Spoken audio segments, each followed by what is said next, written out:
రంగారెడ్డి జిల్లా బండ్లగూడలోని S M enclave విల్లాలో దొంగలు బీభత్సం సృష్టించారు. కిచెన్ డోర్ ఓపెన్ చేసి ఇంటిలోకి చొరబడి 32 తులాల బంగారం ఎత్తికెళ్లారని తెలిపారు బాధితులు. ఎన్క్లేవ్లోని మరో 2 ఇళ్లలో కూడా చోరీకి పాల్పడ్డారు.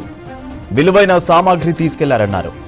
వెంటనే పోలీసులకు ఫిర్యాదు చేశారు బాధితులు. కేసు నమోదు చేసి దర్యాప్తు చేస్తున్నారు పోలీసులు. రంగారెడ్డి జిల్లా బండ్లగూడలోని ఎస్ఎం ఎంక్లేవ్ విల్లాలో దొంగలు బీభత్సం సృష్టించారు. కిచెన్ డోర్ ఓపెన్ చేసి ఇంటిలోకి చొరబడి 32 తులాల బంగారం ఎత్తికెళ్లారని తెలిపారు బాధితులు. ఎన్క్లేవ్లోని మరో 2 ఇళ్లలో కూడా చోరీకి పాల్పడ్డారు. విలువైన సామాగ్రి తీసుకెళ్లారన్నారు. వెంటనే పోలీసులకు ఫిర్యాదు చేశారు బాధితులు. కేసు నమోదు చేసి దర్యాప్తు చేస్తున్నారు పోలీసులు. కింద కిచెన్ బయటికి తీసుకుపోయి ఆడ ఓపెన్ చేసి తీసుకున్నాడు. ఆ బాక్స్లన్నీ ఆడ పడేసిండు. ఆ నుంచి అట్లనే వెళ్ళిపోయి ఆడ మళ్ళీ రోడ్ నెంబర్ 1లో ఇంకొక ఇంట్లో ఒక ఆ అబ్బాయిని చూసిండు. ఆయన అరిచేసరికి బయటకు వచ్చిండు. బ్యాగ్ తీసుకొచ్చుకున్నాడు. బ్యాగ్లో తీసుకొచ్చుకొని అటు నుంచి ఆడ గోడ దుంకేసి అవతల నుంచి అటు వెళ్ళిపోయిండు. సుమారు ఎంత పోయిందన్న గోల్డ్? 31 తులాలు పోయింది.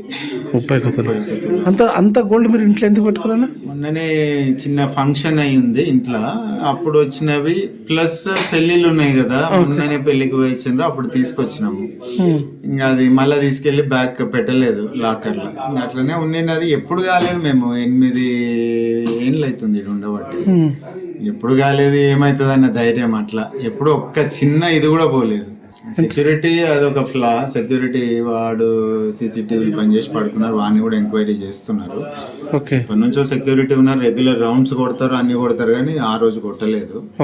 వాళ్ళను పోలీసులు కూడా ఇది చేస్తున్నారు. వచ్చిన దారిలోకి వెళ్ళి బయటకు పోయిండు. అందులో అన్ని బ్యాగులు అవి అన్ని ఆనే ఇట్టి ఆనే పడేసిండు. ఆ తలుపు దగ్గరనే పడేసిండు బయట. ఇంకా అవి ఉన్న కాడికి బంగారు మాత్రం ఆ బ్యాగులో జమ చేసుకున్నాడు.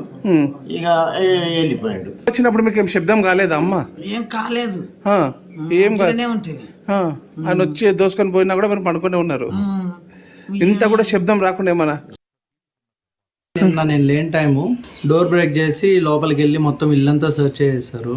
ఒక బెడ్రూమ్ లో కబోర్డ్స్ అన్ని విరగొట్టేశారు. ఇంకా స్లైడింగ్ డోర్ తీసి పక్కన పెట్టేశారు. ఇంకొక రూమ్ లో అయితే జస్ట్ నార్మల్ గోద్రేజ్ లాకర్స్ అవి ఉన్నాయి. అవి ఓపెన్ చేసి చెక్ చేశారు. సో అక్కడ ఏం లేదు. ఆ పక్క రూమ్లో అయితే కంప్లీట్ డోర్ బయటికి తీసి పెట్టేశాడు. ఎక్కువ వాల్యుబుల్ థింగ్స్ అయితే ఏం లేవు కాబట్టి సేఫ్ అయినా. మెయిన్ డోర్ లాక్ వేసాము. బేసిక్గా దీనికి ఇది లేదు, ఇది కొంచెం డ్యామేజ్ ఉండింది, అందుకని ఇక్కడ వేసాము సెంటర్ లాక్. దీన్ని బ్రేక్ చేసేసాడు. లాక్ కొంచెం స్ట్రాంగ్ ఉందని చెప్పి ఏకంగా దీన్ని బ్రేక్ చేసేసాడు.